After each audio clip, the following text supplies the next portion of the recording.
Këtë të diel në episodin e radhës të podcastit Flasim, Kryeministri Edi Rama foli lidhur me protestat që po zhvillohen prej 2 javësh në Tiranë dhe qytetet e tjera të vendit. Rama u shpreh se protesta po dëmton turizmin dhe kjo sipas tij ka sjell anulime të rezervimeve nga turistët e huaj. Besoj që edhe ndër ata që protestojnë, një pjesë duan që gjërat në Shqipëri të shkojnë më mirë dhe janë sinqerisht shqetësuar për si do të shkojë zhvillimi i investimit në Zvërnec, ndërkohë që një pjesë tjetër, pjesa dominante, nuk është se nuk duan që gjërat të shkojnë më mirë, absolutisht, por ashtu siç ata duan që të shkojnë gjërat, më e keqja vjen për Shqipërinë. Dhe Lora masivisht atje e do zhvillimin dhe duke shkuar në Vlorë, dua të ndalem tek një simptom shumë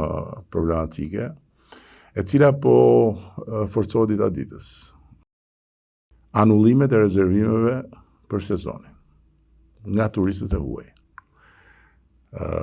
Kam marrë shumë mesazhe, por natyrisht që unë nuk mund të dalë dhe ta përdor këtë që të thuhet të ndalosh protestën se tu doj shpirti për hotelet, por nga ana tjetër nuk mund të ri pa thënë që edhe në Vlorë dhe në Durrës ka pasur protesta të operatorëve turistik.